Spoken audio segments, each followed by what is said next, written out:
Alright guys, in case if you're wondering what was happening there, I was playing a progression that included open major and minor chords. In case if you have missed it out, make sure that you use the link given in the description below and you'll get a fair idea of how we have covered and learned all the open positions of your major and minor chords. So in today's lesson, we are going to focus on small, simple and basic techniques.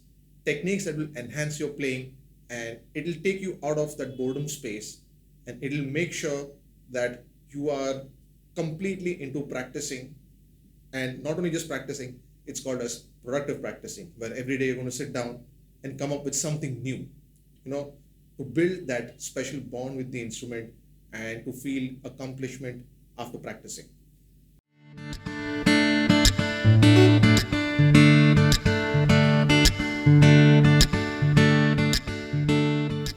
So the first technique that we'll be looking at is using your downstroke and your upstroke. What do they do exactly? Let's first check it out. I'll demonstrate. So when I'm using a downstroke on the C chord, you can hear the sound going from low to high. And when I play the upstroke, where I'm using the upwards action with my pick, it's going from high to low. It's the same for all the chords. Downstroke, it definitely sets a different mood. So when you combine your down and upstroke, which is called as alternate picking or strumming, it just adds a lot of color in your playing. It makes it a lot better rather than just going using all downstrokes all the time. You can just start off with simple alternate strumming or picking practice where you go.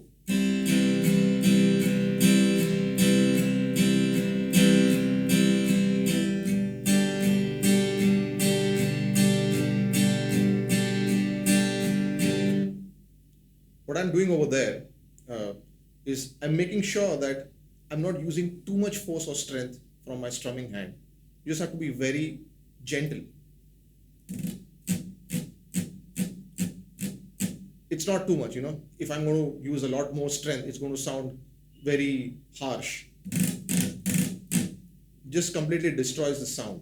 So first, before you even try to use them in your chord progressions, you can first just practice by muting all your strings lightly with your left hand and then gradually work on your strumming. That's up and down stroke. Just keep going down, up, down, up, down, up, down, up. Just spend 2 to 3 minutes every day before you start practicing. Even if you practice 5 times a day, it's great, but make sure you get used to it so that your strumming hand gets the right balance and the right strength. So let's look at it by combining just 2 chords and see how it sounds.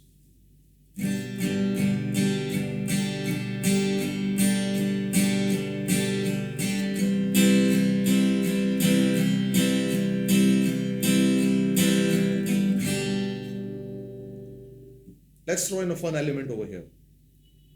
I'll show you a strumming pattern that'll involve down and upstroke in a different manner, not just straight up alternate 8th note technique. It's going to be a pattern that you guys can work on and make it your own, make it a lot better. So very simple pattern where you're going.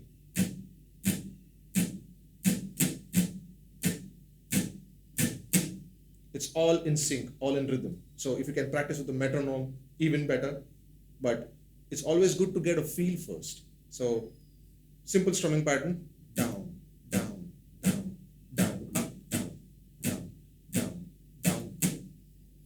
Just practice that, say 8 to 10 times before you jump to a chord progression. But just to kill your curiosity, let's try it on a chord.